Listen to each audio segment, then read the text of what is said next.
Subscribe कीजिए राजधानी educational group पचकोड़िया YouTube channel को, बेल आइकन दबाइए लेटेस्ट एजुकेशनल वीडियो सबसे पहले देखने के लिए और डाउनलोड कीजिए हमारा मोबाइल ऐप भी।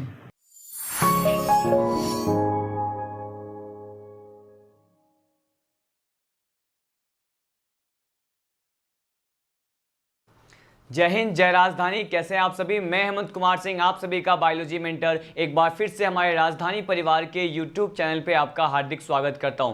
चलिए स्टार्ट करते हैं आज के लेक्चर को। आज हमारा टॉपिक है कि हम रेप्टाइल्स के बारे में पढ़ने वाले हैं, ठीक है। इससे पहले फ्यू सेकेंड्स के लिए मैं आपको बता दूं कि हमने प्रीवियस लेक्चर में क्या स्टडी किया था। मैंने आपको प्रीवियस लेक्चर में एम्फीबिया क्लास का क्लासिफिकेशन के साथ साथ रेप्टिलिया जो क्लास होता है, रेप्टिलिया वर्ग जो होता है, उसके कुछ एक जनरल कैरेक्टर्स को मैंने डिस्कस कर लिया था, ठीक है। और आज हम उसी पर्टिकुलर लेक्चर को क्या करने वाले हैं, कंटिन्यू करने वाले हैं, ठीक है। मैंने आपको प्रीवियस लेक्चर में रेप्टिलिया क्लास के कौन कौन से जनरल कैरेक्टर्स को डिस्कस कर लिया था, उसके बारे में हम डिस्कस कर लेते हैं। मैंने आपको ये बता दिया था कि ये जो रेप्टिलिया क्लासेस जो है, बेसिकली अगर हम रेप्टिलिया क्लास की बात करते हैं तो इसमें आने वाले सभी प्रकार के जो जीव होते हैं या फिर all the organism which generally include in this particular reptilia class so the creeping and crawling like movement. मैंने आपको ये बोला था कि इसमें आने वाले सभी प्रकार के जो जीव होते हैं वो क्रीपिंग और क्रॉलिंग लाइक मूवमेंट करते हैं, मतलब वो रेंग कर चलने की प्रवृत्ति रखते हैं।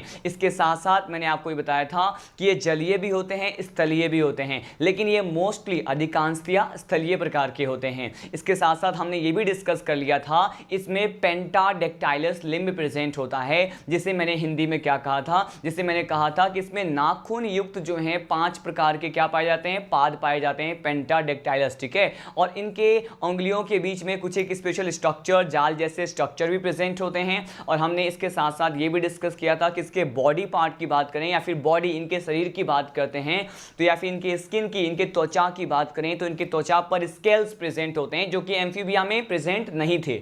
यहाँ पे रेप्टिलिया में क्या होता है, सल्क इनके बॉडी पे प्रेजेंट होते हैं। इनके बॉडी के पार्ट्स की बात करें तो हमने जो है इनके बॉडी को डिफरेंट पार्ट्स में जो है डिवाइड कर दिया था, विभाजित कर दिया था। उन पार्ट्स में हमने देखा हेड के बारे में, ट्रंक के बारे में, हेड के साथ ट्रंक और नेक वाला रीजन भी इसमें क्या होता है, प्रेजेंट होता है। टेल वाला भी रीजन हमें, पुछ वाला भाग भी स्पष्ट रूप से डिस्टिंक्टली हमें क्लियरली विजिबल होता है। उसी लेक्चर को आज हम कंटिन्यू करने वाले हैं। मैंने एक नोट पॉइंट और प्रोवाइड किया था कि अगर हम पेंटाडेक्टाइलस लिम्ब की बात करें तो इसका पाया जाने वाला रेप्टाइल्स का जो है एक क्या है, एक महत्वपूर्ण लक्षण तो है कि पेंटाडेक्टाइलस लिम्ब पाए जाते हैं, लेकिन एक स्पीसीज के बारे में मैंने आपको बताया था, स्नेक के बारे में।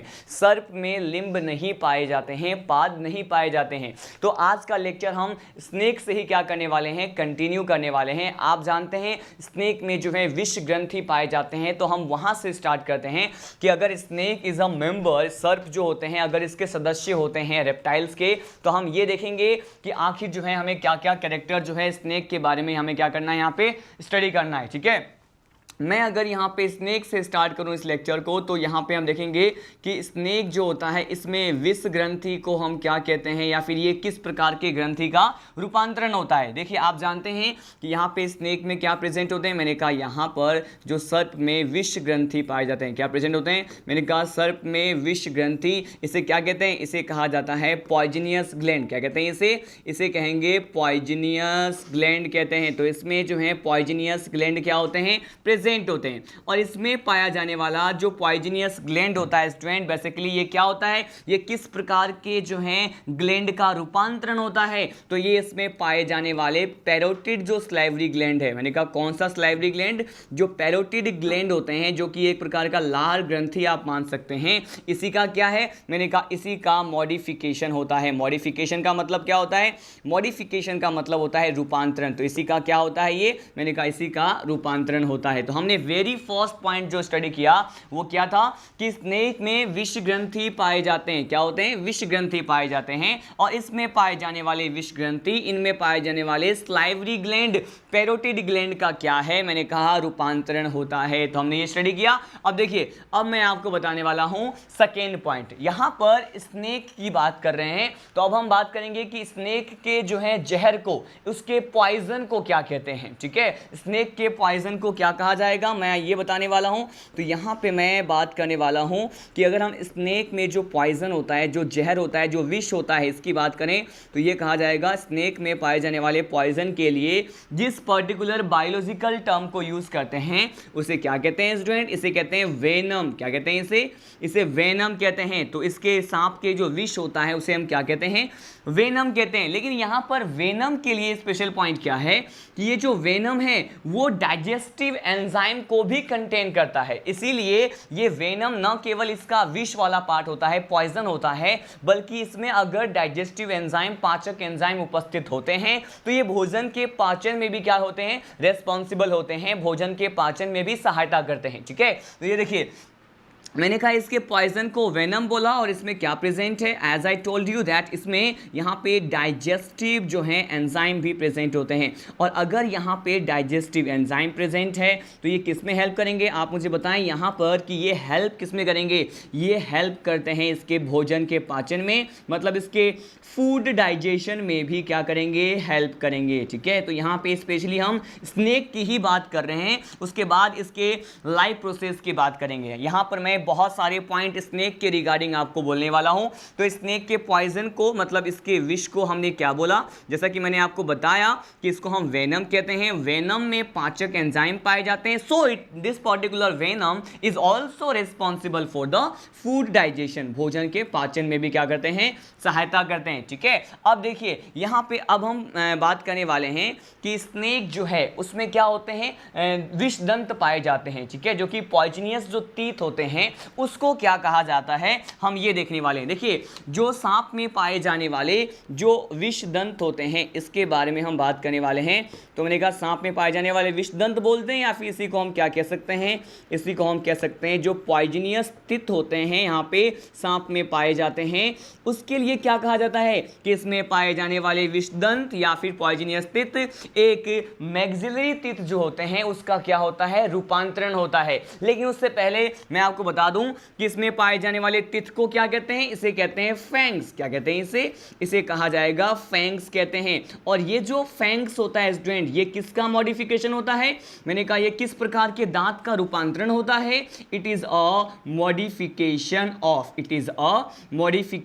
Which type of teeth? It is a modification of maxillary teeth. ठीक है, यहाँ पे मैक्सिलरी टीथ जो होते हैं उसका क्या होता है? ये रूपांतरण होता है। क्या मैंने कहा? यहाँ पे मैक्सिलरी टीथ का रूपांतरण ये विष दंत होते हैं। और इसके लिए टेक्निकल टर्म क्या है? मैंने कहा इसे कहा जाएगा फैंग्स। क्या कहते हैं इसे फैंग्स कहा जाता है। ठीक है, हमने इतने सारे पॉइंट जो हैं वो स्टडी कर लिया है। देखिए अब मैं आपको क्या बताने वाला हूं, क्योंकि आपने ये देखा कि अगर इसके पॉइजन को हम वेनम कहते हैं तो यहाँ पे सभी प्रकार के जो स्नेक है जो जिसके पॉइजन को हम वेनम कहते हैं, तो यहाँ पे वेनम भी अलग अलग नेचर का होता है। मतलब आप जानते हैं कि अगर ये वेनम जो है विषाक्त है, टॉक्सिक नेचर का होता है, तो इसके टॉक्सिक नेचर और इसके साथ साथ ये किस पर्टिकुलर पार्ट को क्या करते हैं? अफेक्ट करते हैं, प्रभावित करते हैं। हम इस आधार पर भी क्या करने वाले हैं? बात करने वाले हैं। ठीक है, देखिए मैं यहाँ पे वेनम को, जो यहाँ पे वेनम होता है जिसमें डाइजेस्टिव एंजाइम प्रेजेंट होता है, तो इसी को मैं क्या करने वाला हूँ?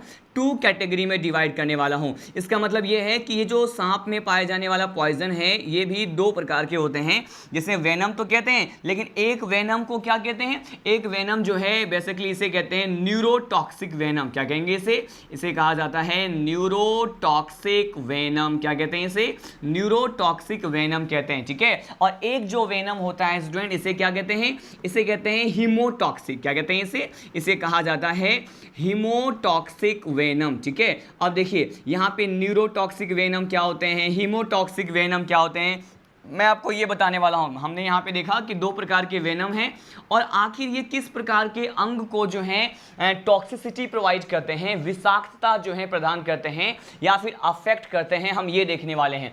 स्पेशली अगर यहाँ पे न्यूरोटॉक्सिक वेनम की बात की जाए तो यहाँ पे इसके नाम से ही स्पष्ट हो रहा है कि न्यूरोटॉक्सिक प्रकार का जो जहर है, इसका पॉइजन जो होता है, ये बेसिकली किस पर्टिकुलर जो है सिस्टम को, शरीर के किस तंत्र को प्रभावित करेगा, तो ये कहा जाएगा कि इस तरीका का वेनम जो है जैसे ही हमारे सर्कुलेटरी सिस्टम में, ठीक है, ये जैसे ही हमारे सर्कुलेटरी सिस्टम मतलब ये परिसंचरण तंत्र में क्या करते हैं, जैसे ही एंटर करते हैं, ठीक है, मैंने कहा ये जैसे ही क्या किए, मैंने कहा ये जैसे ही परिसंचरण तंत्र में एंटर करते हैं, तो परिसंचरण तंत्र में प्रवेश करने के बाद ये जो न्यूरोटॉक्सिक वेनम होता है वो हमारे पर्टिकुलर नर्वस सिस्टम को क्या करते हैं, अफेक्ट करते हैं, ठीक है। जैसे ही ब्लड में डिसॉल्व होता है इस तरह का जहर, तो ये क्या होता है, मैंने कहा ये नर्वस सिस्टम को क्या करेगा, अफेक्ट करेगा, तो इससे तंत्रिका तंत्र क्या होता है, प्रभावित होता है, ठीक है। और इससे क्या होगा, जैसे ही तंत्रिका तंत्र प्रभावित होगा तो इससे दम घुटना स्टार्ट हो जाएगा, सफोकेट होने लग जाएंगे हम, सांस लेने में क्या होगी, तकलीफ होगी, प्रॉब्लम जो है हमें फेस करना पड़ता है, ठीक है। तो मैंने कहा इसके जो सिम्टम्स होते हैं वो क्या होता है, दम घुटना, ठीक है। तो बेसिकली हमने देखा कि इससे अल्टीमेट स्टेज क्या होता है, अल्टीमेट स्टेज होता है डेथ, ठीक है।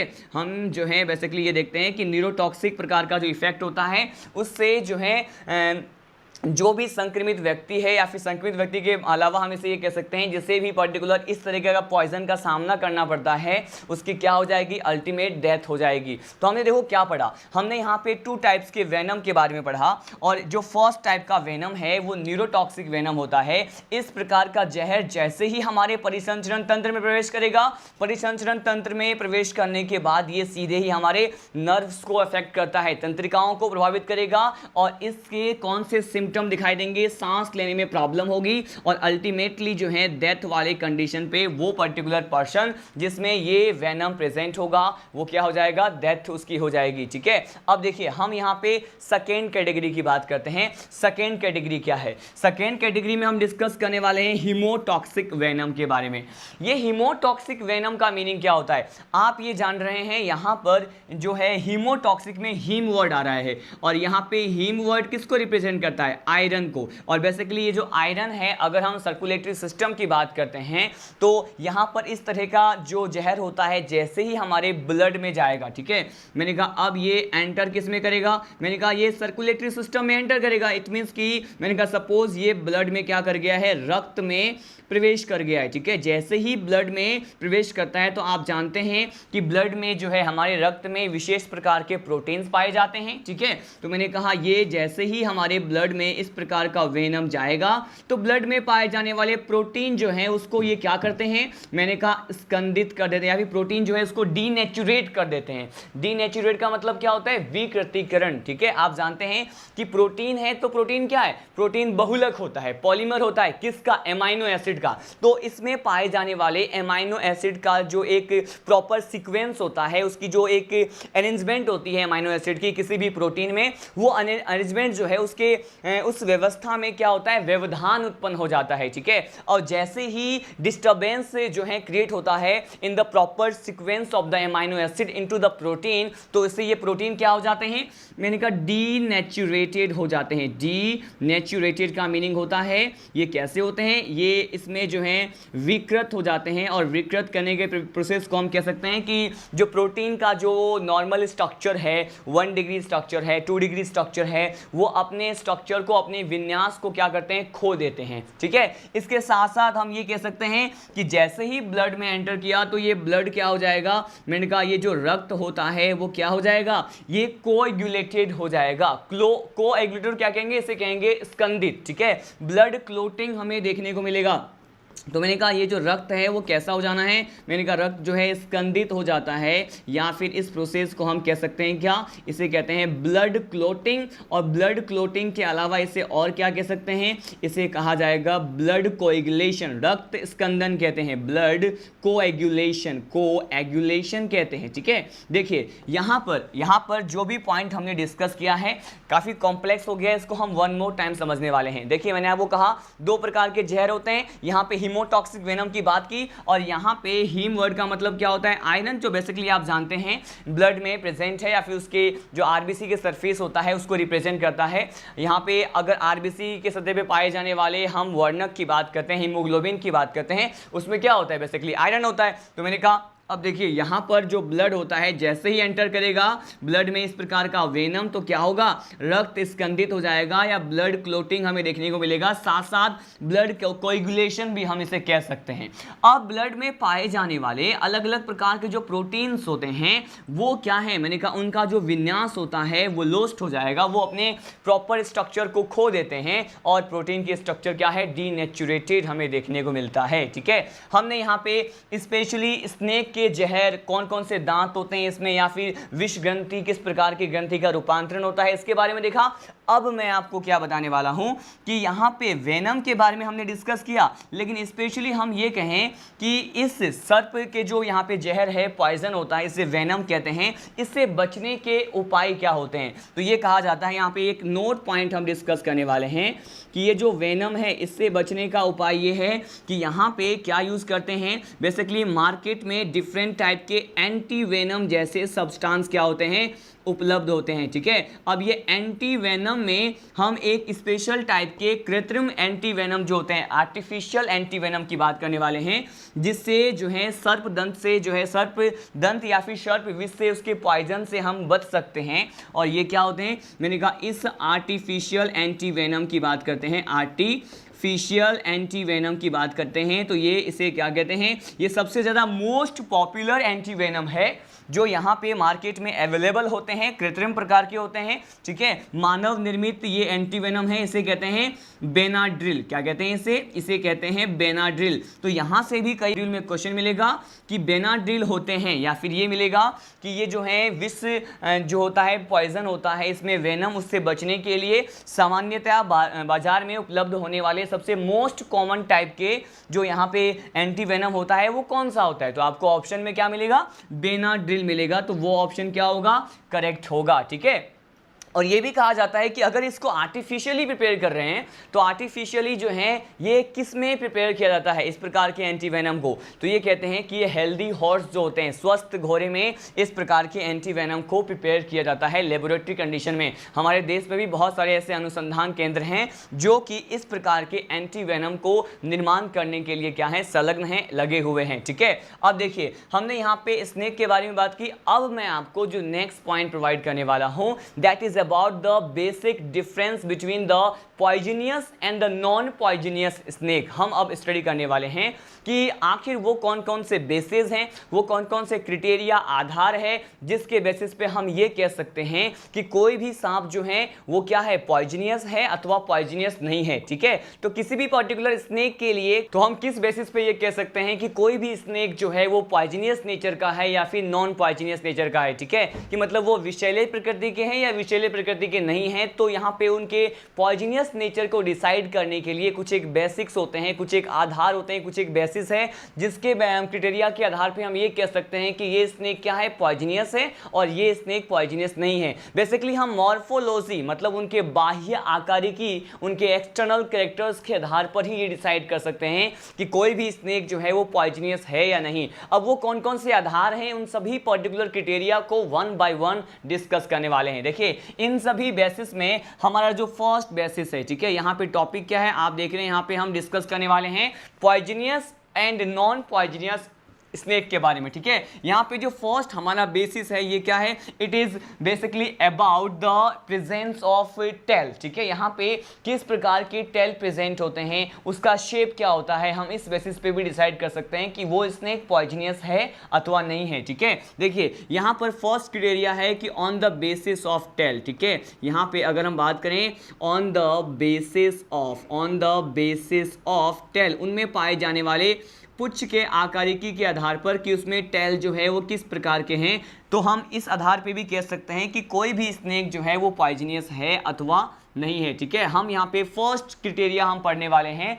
तो यहाँ पे देखिए क्या कहा जाता है, यहाँ पे ये कहा जाता है कि अगर स्नेक में पाए जाने वाले टेल, ठीक है, अगर स्नेक में पाए जाने वाले टेल का जो शेप होता है वो कैसा हो। देखिए यहाँ पर हम फर्स्ट ऑफ ऑल बात करते हैं कि अगर उनमें पाए जाने वाले टेल जो हैं फ्लैट होते हैं। ठीक है, अगर क्या होते हैं, अगर ये फ्लैट होते हैं, फ्लैट को क्या कहते हैं, अगर ये चपटे प्रकार के जो पुच्छ होते हैं इसमें पाए जाते हैं। ठीक है, तो अगर इनका टेल कैसा होता है, फ्लैट होता है, तो हम क्या कहते हैं, सपोज इसको एक डायग्राम के हेल्प से समझ समझने की कोशिश करते हैं।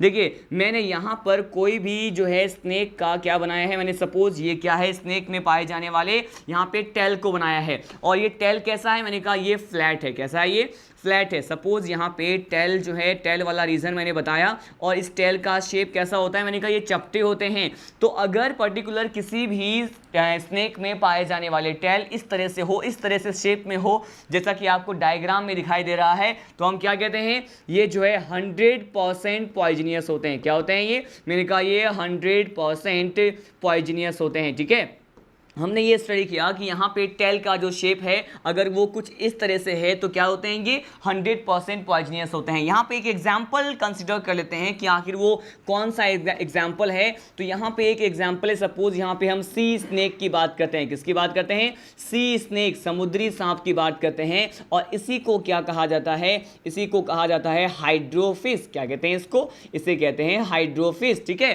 तो यहाँ पे हाइड्रोफिश या फिर सी स्नेक की बात करें तो इसमें पाए जाने वाले जो टेल होते हैं वो कैसे होते हैं, मैंने कहा ये फ्लैट होते हैं। अगर टेल फ्लैट है तो पॉइजनियस क्या होता है, 100%। ठीक है, सी स्नेक और हाइड्रोफिश हमारा क्या हो गया, एग्जाम्पल हो गया। इसी में पाए जाने वाले टेल जो हैं उसकी हम अलग दूसरे कैटेगरी की बात करते हैं। मैंने कहा अब ये टेल फ्लैट ना होकर के कैसा हो, मैंने कहा ये राउंडेड हो। कैसा हो ये, मैंने कहा अगर ये राउंडेड होता है, मतलब कैसा होता है, राउंडेड मतलब ये गोलाकार होता है, तो हम क्या कह सकते हैं, देखिए ये बेसिकली राउंडेड शेप का होता है। तो उसको भी हम एक डायग्राम से समझने की कोशिश करते हैं। सपोज मैंने कहा अब ये चपटा ना होकर के बिल्कुल ही राउंडेड शेप में होते हैं। ठीक है, तो अगर इस तरह से यहाँ पे क्या प्रेजेंट होता है, टेल प्रेजेंट होता है, तो क्या कहते हैं, तो इसके लिए कहा जाता है कि अब इस तरह के टेल वाले जो यहाँ पे स्नेक होते हैं तो ये कहते हैं कि ये पॉइजनियस हो भी सकते हैं। ठीक है, मैंने कहा ये पॉइजनियस हो भी सकते हैं, और साथ साथ ये भी कहते हैं कि ये जो है नॉन पॉइजनियस भी हो सकते हैं। ठीक है, तो मैंने कहा यहाँ पे पॉइजनियस और नॉन पॉइजनियस जो हैं बोथ की बात करें, दोनों ही प्रकृति के हो सकते हैं। ठीक है, तो देखिए हमने यहाँ पे हमारा फर्स्ट क्राइटेरिया जो है वो डिस्कस किया, that was about the on the basis of tail. ठीक है, on the basis of tail के बेसिस पे मैंने आपको बताया कि अगर यहाँ पे फ्लैट हो तो 100% पॉइजनियस। ठीक है, और अगर यहाँ पे ये क्या हो, राउंडेड होता है, तो ये पॉइजनियस हो भी सकते हैं स्नेक, और साथ साथ ये पॉइजनियस नहीं भी हो सकते हैं। दोनों ही प्रकृति की बात करते हैं यहाँ पर। ठीक है, अब देखिए हम अब जो है सेकेंड हमारा आधार डिस्कस करने वाले हैं, जिसके बेसिस पे हम यहाँ पे जो स्नेक होता है उसको ये डिसाइड करें कि ये पॉइजनियस है या फिर पॉइजनियस नहीं है। देखिए हमारा जो सेकेंड बेस है वो क्या है, हम अब देखने वाले हैं बेसिकली किसके बारे में, यहाँ पे जो सेकेंड बेस होता है हमारा ये है on the basis of the presence of scale on the head. इनके सिर पे पाए जाने वाले स्केल्स के बेसिस पे हम बात करने वाले हैं। ठीक है, देखिए मैंने कहा अगर हमारा सेकेंड बेस की बात करें, सेकेंड बेस क्या है, इनके सिर पर पाए जाने वाले स्केल्स। ठीक है, मैंने कहा इनके सिर पे पाए जाने वाले स्केल्स या फिर शल्क की बात करने वाले हैं। ठीक है, और ये शल्क जो हैं वो कहाँ पाए जाते हैं, मैंने कहा सपोज इनके हेड पे पाए जाने वाले जो स्केल्स होते हैं हम इसकी बात करें तो on the basis of the presence of different type of scales on the head part. ठीक है, और इसके बेसिस पे कैसे डिसाइड करें कि कोई जो है स्नेक जो है पॉइजनियस नेचर का है या फिर नहीं है, तो इसके बारे में कहा जाता है फर्स्ट ऑफ ऑल इसके हेड पे पाए जाने वाले स्केल जो है अगर छोटे होते हैं, स्मॉल स्केल की बात करते हैं पहले, तो मैंने कहा यहाँ पर मैंने कहा कि इसके हेड पर अगर क्या हो, मैंने कहा अगर हेड पर स्मॉल स्केल जो हैं प्रेजेंट होते हैं, स्मॉल स्केल्स मतलब यहाँ पे छोटे सल्क पाए जाते हैं। किस प्रकार के, मैंने कहा स्मॉल साइज के जो हैं छोटे सल्क जो हैं वो पाए जाते हैं, तो क्या कहा जाता है, मैंने कहा तो ये कहा जाएगा कि इस तरह का जो स्नेक होता है स्टूडेंट ये क्या होता है, मैंने कहा ये पॉइजनियस नेचर का होता है। कैसा होता है, मैंने कहा ये जो है पॉइजनियस नेचर का होता है। ठीक है, अगर यहाँ पे जो है एक डायग्राम के थ्रू से समझने की कोशिश करते हैं, सपोज मैंने कहा यहाँ पर मैंने स्नेक का क्या बना दिया, मैंने कहा ये सपोज ये स्नेक का क्या है, ये स्नेक का हेड वाला पार्ट होता है। ठीक है, और इस डायग्राम को इफेक्टिवली बनाने के लिए मैंने कहा यहाँ पर इसके आइज को ड्रॉ कर दिया, और यहाँ पे इसके हेड वाले पार्ट पर जो स्केल्स पाए जाते हैं जो छोटे होते हैं, जिसके बारे में मैंने कहा सपोज ये वो स्केल है। ठीक है, मैंने कहा इस तरह के जो स्केल्स होते हैं अगर यहाँ पे स्नेक के हेड वाले पार्ट पे प्रेजेंट है तो उसे क्या बोलेंगे, मैंने कहा ये पॉइजनियस बोलेंगे। यहाँ पर एग्जाम्पल की बात करते हैं। इस तरीके के कैटेगरी में जो एग्जाम्पल हम लेते हैं वो क्या होता है, मैंने कहा सपोज यहाँ पे हम लेते हैं वाइपर, ठीक है। यहाँ पे हमने बात की है वाइपर जो है एक स्नेक है, ठीक है। और वाइपर के बारे में एक और पॉइंट जहाँ से क्वेश्चन आ सकता है, ये क्या होता है, मैंने कहा वाइपर पे अक्सर ये क्वेश्चन आता है कि भारत में पाए जाने वाले जो प्रजाति है वाइपर की, ठीक है, वो एकमात्र प्रजाति ही भारत में हमारे देश में पाई जाती है। और क्या है, इसे कहते हैं वाइपर रसेली। क्या कहते हैं इसे कहा जाएगा वाइपर रसेली कहते हैं। क्या कहते हैं, वाइपर रसेली कहते हैं। तो वाइपर रसेली वो भारतीय प्रजाति है वाइपर की जो कि बस एक सिंगल ही होते हैं और एकमात्र भारतीय प्रजाति है वाइपर की जो कि हमारे देश में प्रेजेंट होते हैं, ठीक है। तो हमने कहा वाइपर रसेली जो हैं क्या हैं, मैंने कहा ये पॉइजनियस नेचर के होते हैं। इनके हेड पर क्या होता है, छोटे सल्क पाए जाते हैं, ठीक है। इस पर्टिकुलर डायग्राम के बेसिस पे आप समझ सकते हैं। तो हमने एक जो है क्राइटेरिया की बात कर ली। अब इनके हेड पे पाए जाने वाले कुछ अलग प्रकार के स्केल्स की बात करते हैं। सपोज मैंने कहा सेकेंड जो हमारा बेस है ये क्या है कि यहाँ पे अगर इनके स्पेशली हेड पर क्या कहते हैं, यहाँ पे हेड पर कहते हैं थर्ड सुप्रा, ठीक है, थर्ड सुप्रा इनलार्ज लेबियल स्केल। क्या कहते हैं इसे, थर्ड सुप्रा इनलार्ज कहते हैं इसे, इनलार्ज लेबियल स्केल कहते हैं, ठीक है।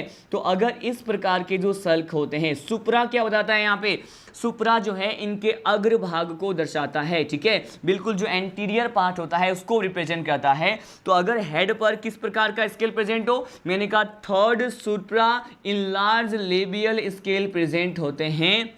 तो यहाँ पर कौन सा एग्जाम्पल डिस्कस करेंगे, यहाँ पर ये कहते हैं कि इस तरीके के जो स्केल होते हैं अगर इसका पाया जाना क्या बताता है कि वो जो स्नेक है वो किस नेचर का है, मैंने कहा ये पॉइजनियस नेचर का है। क्या है, मैंने कहा ये पॉइजनियस नेचर का है, हमने ये डिस्कस किया। लेकिन साथ साथ मैं आपको ये बता दूं कि ये पॉइजनियस नेचर का तो होता है, एग्जाम्पल क्या है, हम यहाँ पे एग्जाम्पल लेने वाले हैं। इस प्रकार के जो स्केल होते हैं जिसे कहते हैं थर्ड सुप्रा इनलार्ज लेबियल स्केल, ये नाजा में प्रेजेंट है, ठीक है। और ये जानते हैं आप कि नाजा is a scientific name of which species of snake. तो मैंने कहा ये कोबरा को कहते हैं, क्या कहते हैं, कोबरा को कहा जाता है, ठीक है। तो हमने ये डिस्कस किया।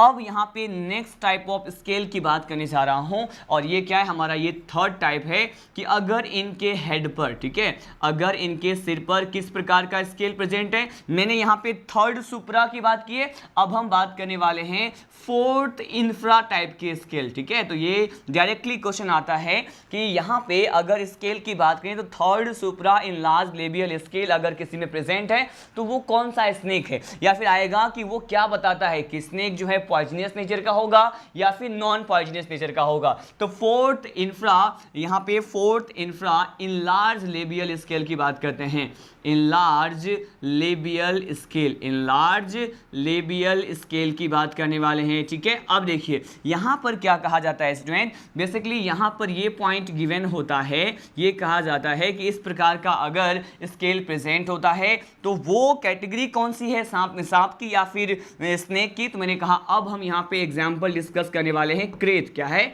इस तरह के जो यहाँ पे इस तरह के स्केल किस पर्टिकुलर स्नेक में प्रेजेंट होते हैं, क्रेत में प्रेजेंट होते हैं। इसी को कहते हैं बुंगेरस। क्या कहते हैं इसे कहा जाएगा बुंगेरस, ठीक है। अब देखिए यहाँ पर इस पर्टिकुलर जो है हेड पे पाए जाने वाले ये जो स्केल होता है जो कि बुंगेरस में या फिर क्रेत में प्रेजेंट होता है, तो इसके लिए क्या कहते हैं, ये किस नेचर का होगा, मैंने कहा ये भी पॉइजनियस नेचर का होता है। किस नेचर का, ये भी पॉइजनियस नेचर के होते हैं। तो यहाँ पे सभी प्रकार के सल्कों के बारे में हमने बात की। हर पर्टिकुलर स्केल में आप वन एग्जाम्पल देख रहे हैं। हमने यहाँ पे किसकी बात की, वाइपर और वाइपर रसेली एकमात्र भारतीय प्रजाति के बारे में बताया आपको। इसके साथ साथ हमने क्या डिस्कस किया, ये जो पॉइजनियस नाजा है जिसे कोबरा कहते हैं, थर्ड सुप्रा इनलार्ज स्केल है, क्रेत या बुंगेरस में fourth infra enlarge labial scale क्या होते हैं, प्रेजेंट होते हैं।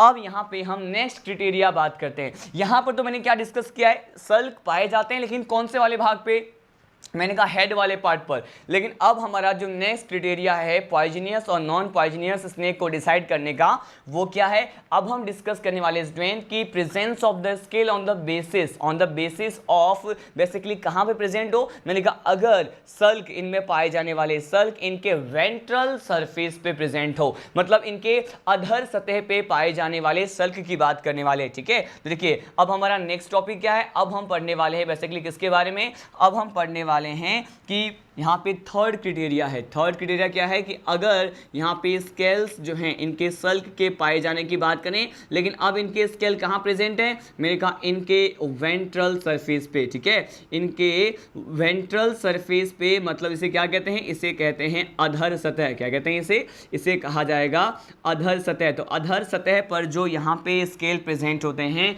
हम इसकी बात करने वाले हैं। तो देखिए मैंने कहा अब इस पर्टिकुलर स्केल की जो है हम यहाँ पे अलग अलग डायग्राम के थ्रू एक्सप्लेन करने की कोशिश करेंगे। फर्स्ट ऑफ ऑल यहाँ देखिए, अगर सपोज मैंने यहाँ पर क्या बनाया है कि ये कोई भी स्नेक है और ये स्नेक का क्या है, मैंने कहा ये स्नेक का वेंट्रल सरफेस होता है और इसके वेंट्रल सतह पे पाए जाने वाले स्केल्स को हम ड्रॉ करने वाले हैं। सपोज इनके ऊपर जो है इनके अधर सतह पे कुछ इस प्रकार के स्केल प्रेजेंट हो जिसका शेप आपको कुछ ऐसा दिखाई देता है, ठीक है। तो इस तरह के शेप वाले जो यहाँ पे प्रजाति हैं उसे क्या कहते हैं, इस तरह के जो प्रजाति है वो बेसिकली नॉन पॉइजनियस नेचर के होते हैं। कैसे होते हैं, मैंने कहा इस तरह के जो स्केल अगर इनके वेंट्रल सरफेस पे प्रेजेंट होता है तो हम उनके मॉर्फोलॉजी के बेसिस पे ये गेस कर सकते हैं कि ये किस प्रकार के स्नेक है। मैंने कहा ये नॉन पॉइजनियस स्नेक है। कैसे हैं, ये नॉन पॉइजनियस स्नेक है, ठीक है। अब हम ये बात करने वाले हैं सेकेंड कैटेगरी। ये हमारा फर्स्ट कैटेगरी था, हम सेकेंड डायग्राम के थ्रू ये समझने की कोशिश करते हैं कि और कैसे इनके अधर सतह पे स्केल्स प्रेजेंट होते हैं। अब देखिए मैं आपको इसमें बताने वाला हूं कि अगर इसमें पाए जाने वाले जो स्केल्स होते हैं वो कुछ ऐसे हों, ठीक है। यहां पे हम बात करने वाले इनमें पाए जाने वाले जो स्केल्स होते हैं अगर इनका शेप कुछ ऐसा होता है, ठीक है। मैंने कहा अगर शेप इनका कुछ ऐसा होता है तो अब क्या कहते हैं, मैंने कहा अब भी ये क्या होते हैं, मैंने कहा ये जो है नॉन पॉइजनियस ही होते हैं। कैसे होते हैं, मैंने कहा अब भी ये कैसे होंगे, ये नॉन पॉइजनियस स्नेक ही होते हैं, ठीक है। अब देखिए हमारा नेक्स्ट कैटेगरी क्या है, नेक्स्ट कैटेगरी है कि अगर इनके बॉडी पे पाए जाने वाले या मतलब इनके बॉडी के वेंट्रल सरफेस पे पाए जाने वाले स्केल कुछ ऐसे हों, ठीक है। इन सभी प्रकार के स्केल के पर्टिकुलर आकारिकी में आपको कुछ ना कुछ क्या मिलेगा, डिफरेंस देखने को मिलेगा, ठीक है। तो अगर इस तरीके के क्या होते हैं स्केल्स होते हैं, इसको हम क्या लेयर को और थोड़ा जो है बेसिकली थिकनेस प्रोवाइड करते हैं। तो मैंने कह दिया ये थिकनेस प्रोवाइड किया, तो यहाँ पर अगर इस तरीके के क्या होते हैं स्केल्स प्रेजेंट होते हैं तो इसे क्या कहेंगे, इसे बेसिकली कहेंगे कि अब ये किस कैटेगरी में माना जाएगा, ये जो है अब ये पॉइजनियस नेचर का होता है। क्या होता है ये, मैंने कहा अब ये पॉइजनियस नेचर का क्या होता है, स्नेक कंसीडर किया जाता है, ठीक है।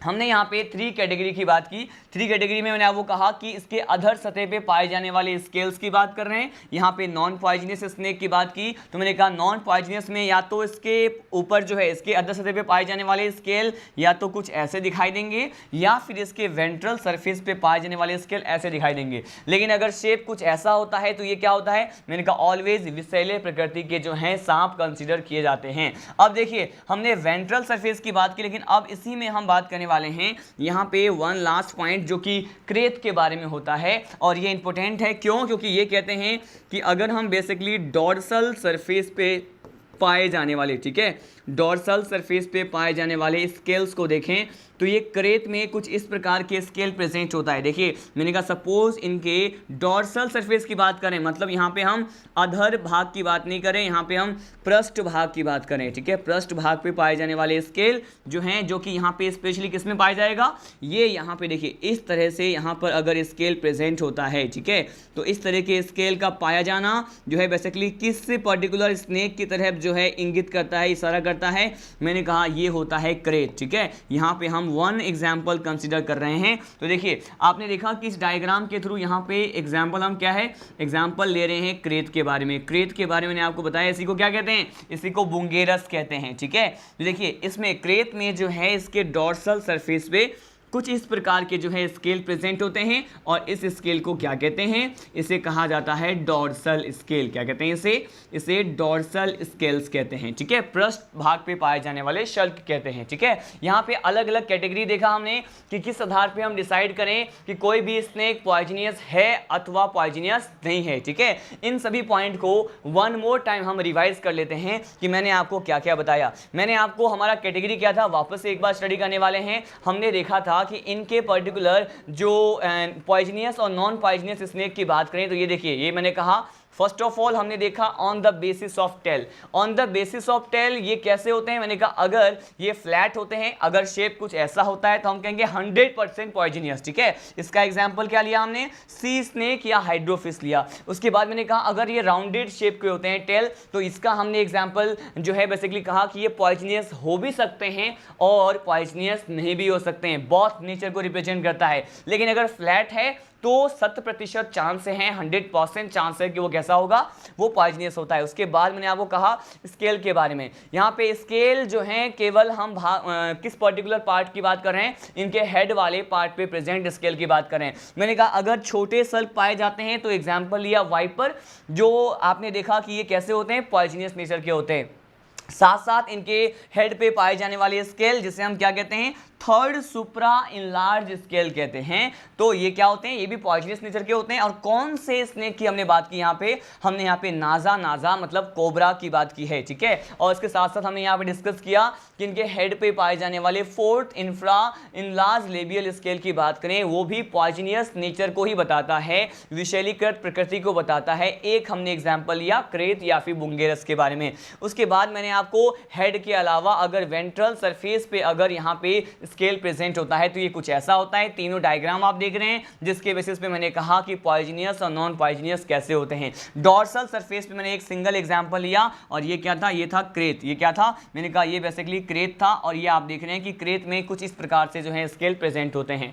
अब इसी टॉपिक को हम कंटिन्यू करते हैं। मैंने अभी जो आपको बताया था कि दो प्रकार के वेनम के बारे में, हमने न्यूरोटॉक्सिक वेनम और हीमोटॉक्सिक वेनम के बारे में स्टडी किया था। यहाँ पे हम ये डिस्कस कर लेते हैं इस नोट पॉइंट में कि किस पर्टिकुलर स्नेक में जो है न्यूरोटॉक्सिक प्रकार का वेनम होता है और किस में जो है हीमोटॉक्सिक प्रकार का वेनम होता है, ठीक है। अब देखिए यहाँ पर मैं आपको बताने वाला हूँ कि सपोज यहाँ पे हम फर्स्ट ऑफ ऑल ये बात करें कि न्यूरोटॉक्सिक प्रकार का वेनम, न्यूरोटॉक्सिक प्रकार का जो वेनम होता है वो किस पर्टिकुलर स्नेक में प्रेजेंट होते हैं। देखिए ये जो है किस किस में पाए जाएंगे, तो मैंने कहा ये जो है क्रेत में पाए जाते हैं। किस में, मैंने कहा ये क्रेत में पाए जाते हैं।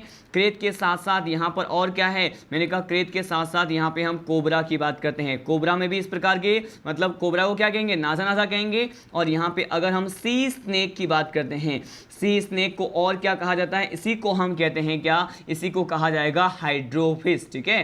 तो यहाँ पे ये भी क्वेश्चन आता है कि किस पर्टिकुलर स्नेक में न्यूरोटॉक्सिक प्रकार का वेनम प्रेजेंट होता है। तो आपका एग्जाम्पल कौन कौन सा है, यहाँ पे हम क्रेत की बात कर रहे हैं, कोबरा की बात कर रहे हैं और सी स्नेक जिसे क्या कहते हैं, हाइड्रोफिश कहते हैं। तो इस प्रकार के सांप में न्यूरोटॉक्सिक प्रकार का वेनम प्रेजेंट होता है। अगर हम ये बात करें हीमोटॉक्सिक प्रकार के वेनम की, ठीक है, सेकेंड कैटेगरी, तो ये जो हीमोटॉक्सिक प्रकार के जो वेनम होते हैं वो किस में प्रेजेंट होते हैं। देखिए हीमोटॉक्सिक जो वेनम होता है ये मात्र एक सिंगल स्पीसीज की बात करेंगे यहाँ पे, और ये क्या है, मैंने कहा ये है वाइपर, ठीक है। वाइपर में हीमोटॉक्सिक प्रकार के वेनम प्रेजेंट होते हैं। अब इसी टॉपिक को हम कंटिन्यू करने वाले हैं। अब अगेन हम एक नोट पॉइंट, एक MTR पॉइंट हम क्या करने वाले हैं, डिस्कस करने वाले हैं, ठीक है। तो देखिए मैं अब आपको बताने वाला हूं कि इसी रेप्टाइल, इसी सरीसृप क्लास में आने वाले कुछ एक मेंबर के जिसमें हमें बेसिक डिफरेंस के बारे में पता होना चाहिए। अब हम देखने वाले हैं नोट पॉइंट, और ये जो नोट पॉइंट है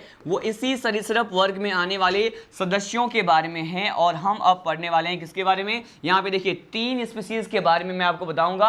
और ये तीनों स्पीसीज कौन कौन से हैं, ये तीनों स्पीसीज जो होते हैं वो बेसिकली हैं क्रोकोडाइल, ठीक है। यहाँ पे हम देखने वाले हैं, फर्स्ट ऑफ ऑल हम ये स्टडी करेंगे क्रोकोडाइल के बारे में, ठीक है। यहाँ पे अगर हम देखें क्रोकोडाइल मतलब मगरमच्छ के बारे में स्टडी करेंगे। इसके साथ साथ नेक्स्ट जो हमारा एग्जाम्पल होगा हम देखेंगे एलिगेटर के बारे में। किसके बारे में, यहाँ पे हम देखेंगे एलिगेटर। एलिगेटर के साथ साथ हम किसके बारे में देखेंगे, क्रोकोडाइल, एलिगेटर, और लास्ट जो मैं बताऊंगा आपको कंसेप्ट वो होगा गेवियलिस के बारे में, ठीक है। गेवियलिस को क्या कहते हैं मैं आपको ये भी बताऊंगा। गेवियलिस जो होते हैं इसी को कहते हैं घड़ियाल। क्या कहते हैं इसको, इसे कहा जाएगा घड़ियाल कहा जाएगा, ठीक है। और आप जानते हैं क्रोकोडाइल को क्या कहते हैं, इसको कहते हैं मगरमच्छ। क्या कहते हैं इसको मगरमच्छ कहा जाता है। और देखिए मैंने कहा एलिगेटर क्या होता है, एलिगेटर को सिंपली हम मगर टाइगर कह देते हैं, ठीक है। तो इन तीनों स्पीसीज में जो बेसिक डिफरेंस होता है इसके आकार की, इसमें पाए जाने वाले स्टाउट और इनके जो है डेंजरस प्रकृति, इसके जो घातक व्यवहार होता है,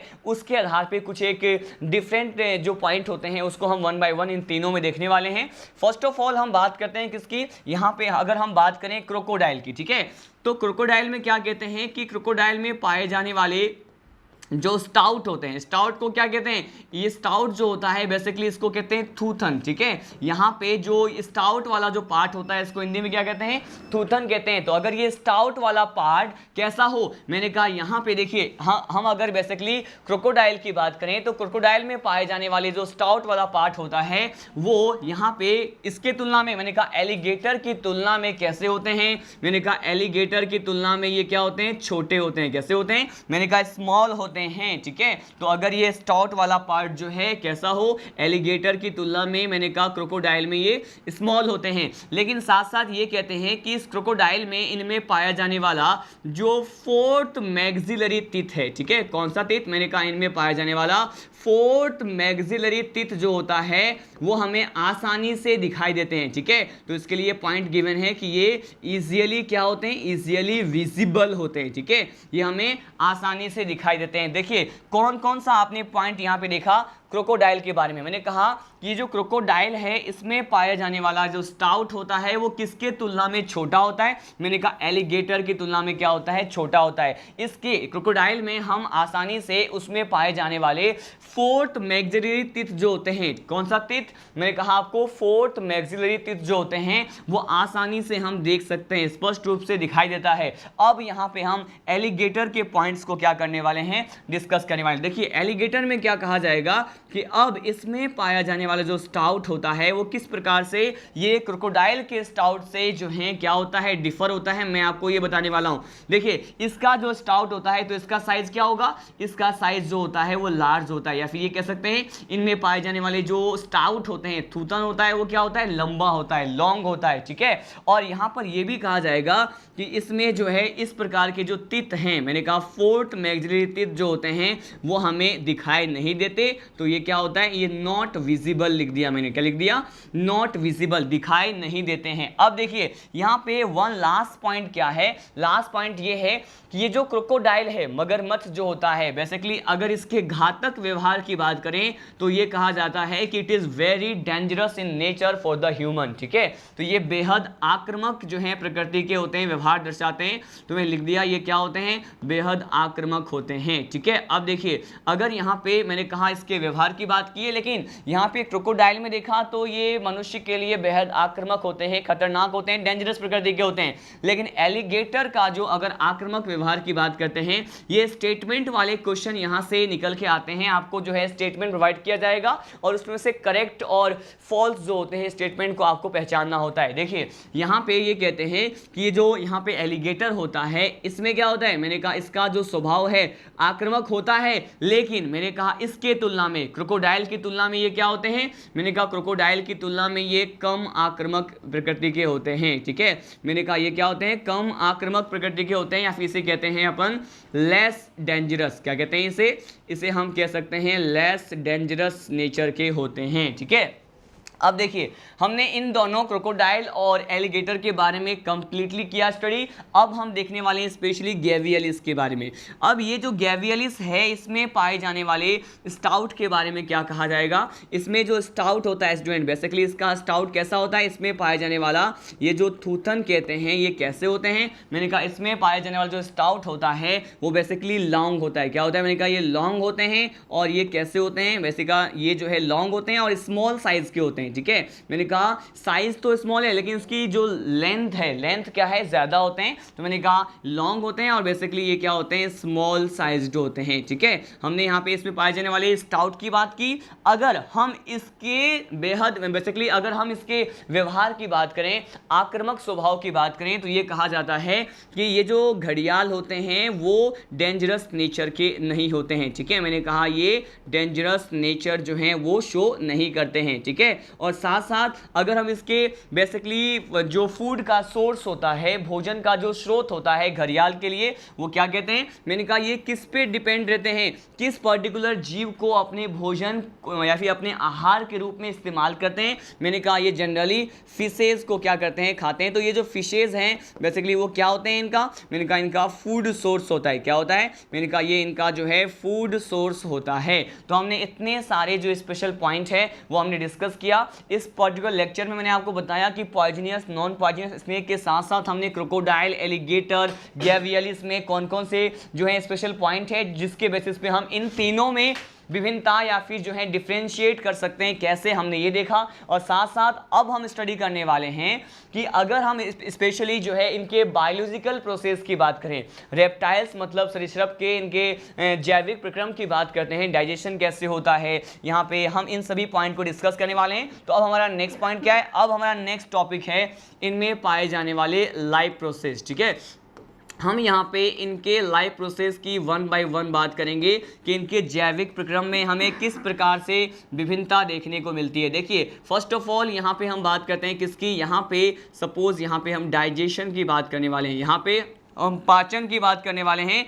पाचन के आधार पर क्या कहा जाता है कि इसमें जो डाइजेस्टिव सिस्टम होता है, मैंने कहा इसमें पाया जाने वाला जो डाइजेस्टिव सिस्टम है, मतलब इनका जो पाचन तंत्र है वो क्या होता है, मैंने कहा ये कंप्लीटली पूर्ण रूप से क्या होता है, डेवलप होता है। ठीक है, मैंने कहा ये कंप्लीटली क्या होते हैं, डेवलप होते हैं, पूर्ण विकसित होते हैं। ठीक है, अगर ये कंप्लीटली डेवलप हैं तो आप ये यहाँ पे कहेंगे कि इसमें क्या प्रेजेंट होगा, मैंने कहा इसमें एलिमेंट्री कैनाल, एसी लिख दिया। ठीक है, आहार नाल भी प्रेजेंट होगा और साथ साथ क्या प्रेजेंट होते हैं, मैंने कहा यहाँ पे पाचक ग्रंथि भी पाए जाते हैं। ठीक है, मैंने कहा यहाँ पर जो है डाइजेस्टिव ग्लैंड भी क्या होते हैं, प्रेजेंट होते हैं। ठीक है, अब इसी ही डाइजेशन वाले पॉइंट में मैं आपको बता दूं कि रेप्टाइल्स में क्या होता है स्टूडेंट, रेप्टाइल्स में एनस नहीं पाया जाता। मैंने कहा यहाँ पे एनस अब्सेंट है और एनस की जगह क्या प्रेजेंट होते हैं, यहाँ पे एनस को हिंदी में क्या कहते हैं, एनस को आप जानते हैं, इसको कहते हैं बेसिकली क्या, गुदामार कहते हैं। लेकिन यहाँ पे रेप्टाइल सरीसृप में एनस जो होता है वो जनरली अब्सेंट होता है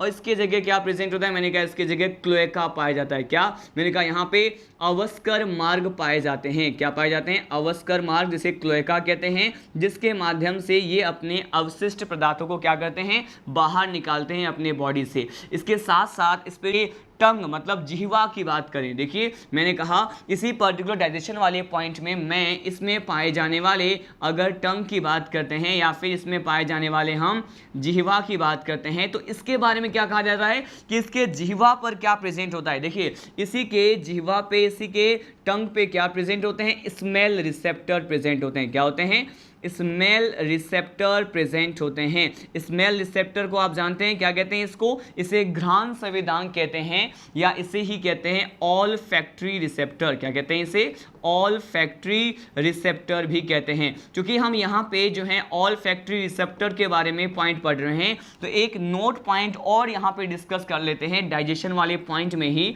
स्पेशली अगर यहाँ पे हम बेसिकली इसमें स्मेल रिसेप्टर या ऑल फैक्ट्री रिसेप्टर की ही बात करते हैं तो इसी को और क्या कहा जाता है, इसी को कहते हैं ऑडोर रिसेप्टर। क्या कहते हैं इसे, ऑडोर का मीनिंग भी यहाँ पे क्या होता है, गंध या फिर स्मेल लेने के लिए पर्टिकुलर ऑडोर टर्म का भी क्या करते हैं, इस्तेमाल करते हैं, तो इसे ऑडोर रिसेप्टर भी कह सकते हैं। ठीक है, और यहाँ पे जो है एक नोट पॉइंट में हम डिस्कस करने वाले हैं, एक विशेष प्रकार के स्ट्रक्चर या फिर ऑर्गन प्रेजेंट होता है जो कि इन सभी जीवों में स्मेल रिसेप्टर के काम आते हैं। मैंने कहा ये क्या होते हैं, तो ये जो स्पेशल टाइप के ऑर्गन या जो स्ट्रक्चर प्रेजेंट होता है इसे कहते हैं जैकबसन ऑर्गन। क्या कहते हैं इसे कहा जाता है जैकबसन्स ऑर्गन कहते हैं। तो ये जो जैकबसन्स ऑर्गन होते हैं वो जनरली किसके लिए संबंधित है, मैंने कहा ये घ्राण संवेदनांग होते हैं, स्मेल को रिसेप्टर, स्मेल रिसेप्टर या फिर ये कहते हैं बेसिकली ये सेंस करते हैं। ठीक है, तो यहां पर हमने ये पॉइंट डिस्कस किया। इसी नोट पॉइंट में हमारा जो नेक्स्ट पर्टिकुलर पॉइंट है ये क्या है, अगर यहाँ पे हम वाइपर की बात करते हैं, ठीक है, वाइपर की जो एक स्पीसीज है इसे क्या कहते हैं, इसे कहते हैं पिट्स राइपर। क्या कहते हैं इसे, पिट्स राइपर कहते हैं। पिट्स राइपर का मतलब क्या होता है या फिर पिट्स यहाँ पे क्या रिप्रेजेंट करते हैं, तो बेसिकली क्या होता है कि इस प्रकार के वाइपर जो है उसके हेड पर क्या प्रेजेंट होते हैं, कुछ एक गड्ढे नुमा स्ट्रक्चर प्रेजेंट होते हैं या फिर कुछ एक पिट्स लाइक स्ट्रक्चर होता है। पिट्स का मतलब क्या है, गड्ढे नुमा कुछ एक संरचनाएं पाई जाती हैं जिसे हम क्या कहते हैं, जिसे हम कहते हैं पिट्स, या फिर इसी को ही ही क्या कह सकते हैं, इसी को कह सकते हैं डिप्रेशन। क्या कहेंगे इसे डिप्रेशन कहते हैं, ठीक है। तो पिट्स या फिर डिप्रेशन पाए जाते हैं, कुछ एक गड्ढेनुमा संरचनाएं पाई जाती हैं, और ये किसके लिए जिम्मेदार होते हैं, किसके लिए रिस्पॉन्सिबल होते हैं? मैंने कहा ये इसमें जो है थर्मो रिसेप्टर की तरह क्या करते हैं, व्यवहार करते हैं। कौन से रिसेप्टर की तरह? मैंने कहा थर्मो रिसेप्टर, मतलब ये जो है ताप संवेदी होते हैं या फिर आप तापमान ग्राही कह सकते हैं, ठीक है। जहां पे थर्मो जो है क्या रिप्रेजेंट करता है, टेम्परेचर को रिप्रेजेंट करता है, ठीक है। कहीं भी आपको बेसिकली ये प्रीफिक्स आपको बायोलॉजी में नजर आए एज वेल एज केमिस्ट्री में दिखाई दे, थर्मो क्या रिप्रेजेंट करता है, थर्मो ऑलवेज तापमान से संबंधित एक क्या है, टर्म होता है। तो मैंने आपको क्या बताया, मैंने यहाँ पे डाइजेशन वाले पॉइंट में इतने सारे कंसेप्ट प्रोवाइड किए। हमने देखा कि digestive system of the reptile is completely developed and it is made up with it consist generally alimentary canal which is associated with the different types of organ as well as the digestive gland. If I talk about the anus and the cloaca, then we can say there is a totally absence of anus. In the place of anus there is a presence of cloaca, जिसे हम अवस्कर मार्ग भी कहते हैं. If I especially talk about the tongue, there is a presence of some type of smell receptor which is also known as olfactory receptor as well as the odor receptor. और यहाँ पे जो स्पेशल पॉइंट नोट वाले में देखा कि ये special जो रिसेप्टर होते हैं, घ्राण संविधांग होते हैं, वो इनमें पाए जाने वाले जो घ्राण संविधांग होते हैं उसे क्या कहते हैं, इसे हम समटाइम क्या कहते हैं, इसे जैकोब्सन ऑर्गन भी कहते हैं.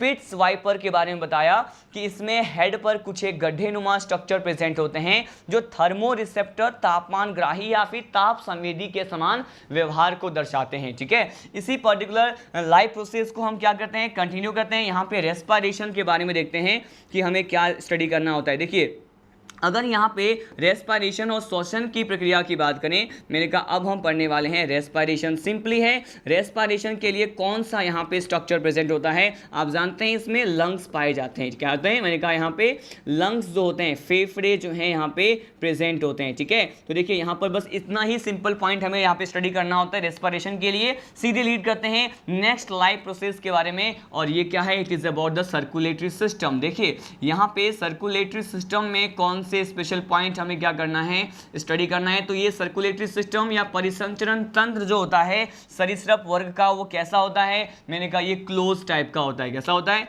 मैंने कहा ये बंद प्रकार का होता है, क्लोज टाइप का होता है. क्लोज टाइप का है तो there is a essentiality of the heart. यहाँ पे हार्ट प्रेजेंट होते हैं, लेकिन वो हार्ट जो होता है वो कितने चैम्बर के होते हैं. मैंने आपको बताया था बेसिक, जब हमने कंसेप्ट पढ़ा था वर्टिब्रेट सब फाइलम का, तो वहाँ पे हार्ट के बारे में मैंने आपको बताया था कि जब भी हम यहाँ पे रेप्टाइल्स को डिस्कस करेंगे कि उनका हार्ट कितने कोष्ठों से बने होते हैं या फिर कितने चैम्बर्स से बने होते हैं, तो बेसिकली क्या कहते हैं यहाँ पर, ये कहते हैं कि इनका हार्ट कैसा होता है, 3 चैम्बर्ड होता है. कैसा होता है, 3 चैम्बर्ड होता है. लेकिन यहाँ पर त्रिकोष्ठीय हृदय तो प्रेजेंट है, लेकिन एक सिंगल एक्सेप्शन हमें देखने को मिलेगा, और ये एक्सेप्शन और अपवाद क्या होता है, मैंने कहा होता है ये होता है क्रोकोडाइल, ठीक है. अगर स्पेशली क्रोकोडाइल की बात करते हैं, मगरमच्छ की बात करते हैं, तो अपवाद स्वरूप जो क्रोकोडाइल होता है इसमें पाया जाने वाला हार्ट कितने चैम्बर का होता है, मैंने कहा ये 4 चैम्बर के बने होते हैं. कितने होते हैं, मैंने कहा जो क्रोकोडाइल का हार्ट होता है वो अपवाद स्वरूप 4 कोष्ठों से निर्मित होता है, ठीक है. देखिए सर्कुलेटरी सिस्टम में मैंने क्लोज टाइप बताया, हार्ट के प्रेजेंस की बात की. अब सीधे हम बात करते हैं आरबीसी के बारे में. इसमें पाए जाने वाले erythrocyte, red blood cup cells, लाल रक्त कणिकाएं किस प्रकार के होते हैं, मैंने कहा ये होते हैं अंडाकार. कैसे होते हैं, ये होते हैं ओवल के साथ साथ होते हैं न्यूक्लिएटेड, ठीक है. मैंने कहा ये केंद्रक युक्त होते हैं या फिर ओवल प्रकार के होते हैं, ठीक है. और आरबीसी प्रेजेंट है तो आप जानते हैं रेड ब्लड कप सेल्स के सतह पर, on the surface of the red blood cup cells, यहाँ पर क्या प्रेजेंट होता है, एक पिगमेंट, मतलब जिसे कहते हैं ब्लड पिगमेंट, ठीक है. यहाँ पे ब्लड पिगमेंट भी प्रेजेंट होते हैं, और उस ब्लड पिगमेंट को क्या कहते हैं, मैंने कहा यहाँ पर हीमोग्लोबिन क्या होता है, प्रेजेंट होगा, ठीक है. यहाँ पर क्या प्रेजेंट होता है, मैंने कहा हीमोग्लोबिन जो है एक रक्त वर्णक है जो यहाँ पे प्रेजेंट होते हैं, ठीक है. अब देखिए सर्कुलेटरी सिस्टम के बारे में हमने डिस्कस किया, अब हम सीधे लीड करते हैं एक्सक्रीटरी सिस्टम के बारे में, ठीक है. यहाँ पे इतने सारे प्रोसेस के बाद, इतने सारे लाइव प्रोसेस के बाद अब हमारा जो नेक्स्ट लाइव प्रोसेस है that will about excretory system. यहाँ पे देखते हैं कि एक्सक्रीटरी सिस्टम में हमें कौन से पॉइंट जो है डिस्कस करना होता है। अगर हम यहाँ पे एक्सक्रीशन की बात करते हैं, उत्सर्जन की बात करते हैं, तो उत्सर्जन के लिए एक विशेष प्रकार के स्ट्रक्चर प्रेजेंट होते हैं। इसे क्या कहते हैं? इसे बेसिकली कहा जाता है किडनी। और किडनी किस प्रकार का होता है? मैंने कहा यहाँ पर जो किडनी होता है इसे कहते हैं मेटानेफ्रिक किडनी। क्या कहते हैं इसे? मेटानेफ्रिक किडनी प्रेजेंट होता है। और ये इस प्रकार के किडनी जो हैं इससे पहले आने वाली क्लासेस में प्रेजेंट नहीं थे, इसीलिए मोस्ट एडवांस कैरेक्टर रखते हैं। लेकिन यहाँ पर चूंकि हम यहाँ पे क्या स्टडी कर रहे हैं, एक्सक्रीशन का पॉइंट पढ़ रहे हैं, तो हमें यहाँ पे ये भी पढ़ना होगा कि ये अपने उत्सर्जी पदार्थ को, मतलब यहाँ पे अगर हम बात करें एक्सक्रीटरी मटेरियल की बात करते हैं, किसकी बात करते हैं? एक्सक्रीटरी मटेरियल अपने उत्सर्जी पदार्थ को किस फॉर्म में रिलीज करते हैं। तो एज यू नो हमने प्रीवियस लेक्चर में ये स्टडी किया हुआ था कि ये जो रेप्टाइल्स होते हैं वो जलीय भी होते हैं, स्थलीय भी होते हैं, लेकिन ये मुख्य रूप से क्या होते हैं? मैंने कहा ये मोस्टली क्या होते हैं? ये स्थलीय होते हैं। क्या होते हैं? मोस्टली स्थलीय होते हैं। स्थलीय होते हैं इसीलिए ये अपने जल की हानि को कम करने के लिए, वाटर लॉस को कम करने के लिए अपने उत्सर्जी पदार्थ को अब ये यूरिक एसिड के फॉर्म में, यूरिक एसिड के फॉर्म में क्या करते हैं? रिलीज करते हैं। इसीलिए इस प्रकार के जीव को अब क्या कह देंगे? अब इसे कहेंगे यूरिकोटैलिक। क्या कहेंगे? इस प्रकार के जीव को कहते हैं यूरिकोटैलिक। और इस पर्टिकुलर यूरिकोटैलिक जीवों के द्वारा यूरिक एसिड को बाहर निकालने की क्रिया को क्या कहेंगे? आप जानते हैं इसे कहेंगे यूरिकोटैलिज्म। ठीक है, हमने यहाँ पे एक्सक्रीशन के बारे में स्टडी किया कि मेटानेफ्रिक किडनी क्या होते हैं, इसमें प्रेजेंट होते हैं। सीधे एक्सक्रीशन के बाद हम यहाँ पे लोकोमोशन की बात कर लेते हैं। ठीक है, देखिए लोकोमोशन यहाँ पे कैसे होता है, मतलब ये गमन कैसे करते हैं। आप जानते हैं अगर ये टेट्रापोड्स हैं, ठीक है, मैंने कहा अगर ये बेसिकली क्या है, टेट्रापोड चतुष्पादा महावर्ग में आते हैं, तो यहाँ पे क्या प्रेजेंट होगा? आप जानते हैं यहाँ पे 2 पेयर्स फिट प्रेजेंट होते हैं। ठीक है, अगर यहाँ पे 2 पेयर्स फिट प्रेजेंट है तो वो किस में हेल्प करेगा? मैंने कहा ये लोकोमोशन में हेल्प करेगा। But in case of snake, हम अगर सांप के केस की बात करें तो basically in case of snake, सांप के लिए, सर्प के लिए क्या कहा जाता है कि इसके वेंट्रल सरफेस पे पाए जाने वाले जो स्केल्स होते हैं, ठीक है,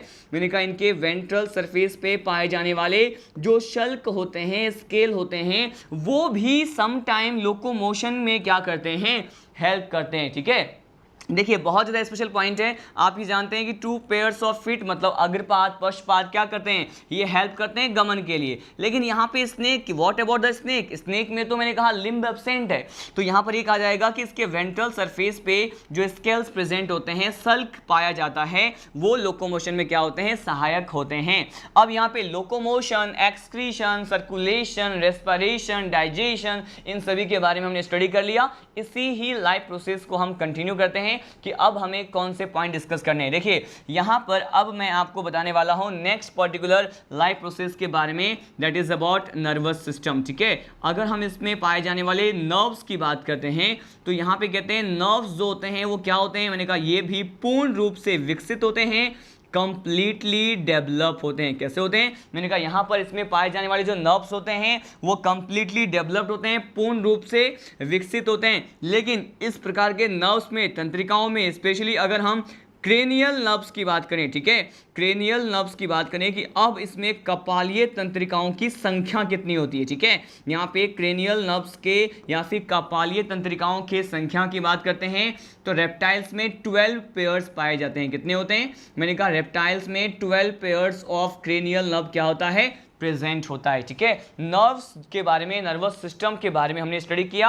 अब सीधे लीड करते हैं हमारा जो नेक्स्ट पर्टिकुलर लाइफ प्रोसेस होता है, दैट इज अबाउट रिप्रोडक्शन। यहाँ पे हम स्टडी करने वाले हैं रिप्रोडक्शन के बारे में। देखिए यहाँ पे अगर हम किसकी बात करें, रिप्रोडक्शन की बात करें, जनन के आधार पर ये किस प्रकार के जीव होते हैं, हम ये डिस्कस करने वाले हैं। तो एज यूजुअल ये भी कैसे होते हैं? मैंने कहा ये भी यूनिसेक्सुअल होते हैं। कैसे होते हैं? ये भी एक लिंगी होते हैं, यूनिसेक्सुअल होते हैं, सेक्सेस आर सेपरेट, दो इंडिविजुअल अलग अलग होते हैं जिसमें male sex organ female sex organ present होगा। लेकिन यहाँ पे अगर हम स्पेशली किसकी बात करें, अगर हम यहाँ पे फर्टिलाइजेशन की बात करते हैं, किसकी बात करें, निषेचन की प्रक्रिया की बात करते हैं, तो इस प्रकार के जो जीव होते हैं इसमें निषेचन किस प्रकार का होता है, मैंने कहा यहाँ पर आंतरिक निषेचन होते हैं। क्या होते हैं, मैंने कहा ये जो है इसमें इंटरनल, मैंने कहा इंटरनल जो है फर्टिलाइजेशन पाया जाता है, ठीक है। लेकिन इन सभी के साथ साथ यहाँ पे जो स्पेशल पॉइंट है वो ये भी है, आंतरिक निषेचन तो होता है,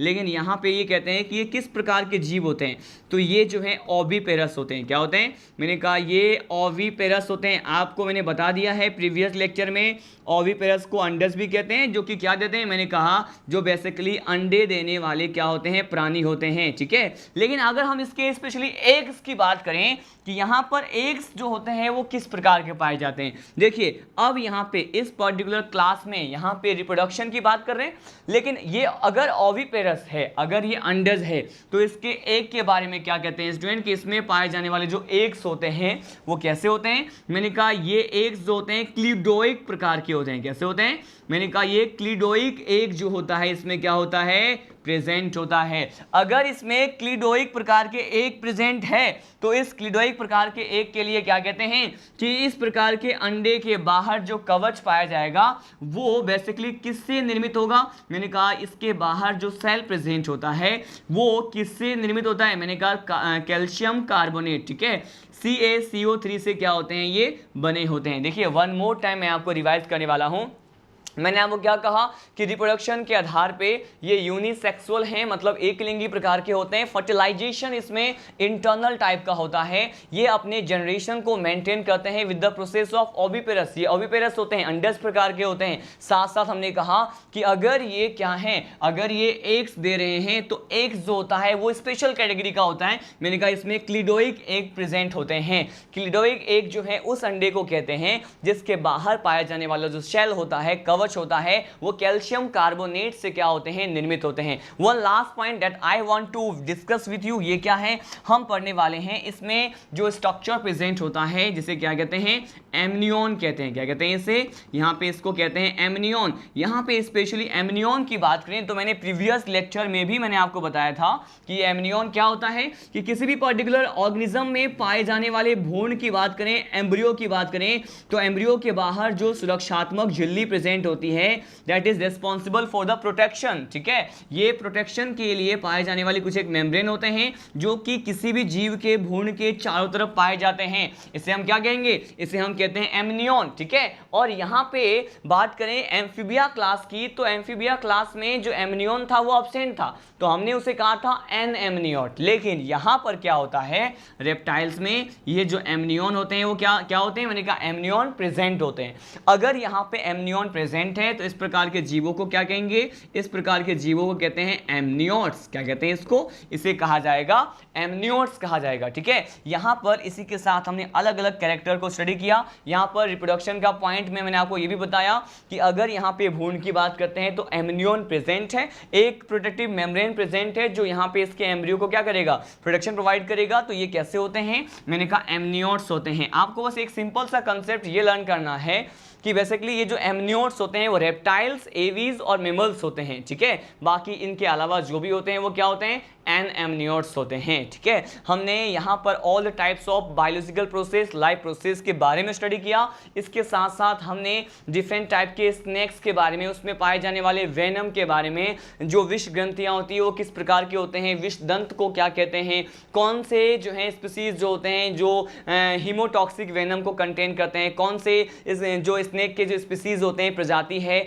उसमें न्यूरोटॉक्सिक वेनम प्रेजेंट होता है, और हम किस आधार पर ये कह सकते हैं how we can differentiate between the poisonous and as well as the non poisonous snake. इन सभी के बारे में हमने क्या किया, all the characters, all the general properties of it, वो क्या किए, हमने स्टडी किए, ठीक है। In the next lecture we will study about different types of classification. हम यहाँ पे जो है यहाँ पे इस पर्टिकुलर रेप्टाइल क्लास जो होता है, रेप्टिलिया क्लास जो है, सरीसृप वर्ग को आगे फर्दर 5 सब क्लासेस में डिवाइड करेंगे। उन 5 सब क्लासेस को ऑर्डर में डिवाइड करेंगे और वहां पे आने वाले डिफरेंट टाइप के एग्जांपल्स की बात करेंगे, ठीक है। तब तक के लिए जय हिंद, जय राजधानी।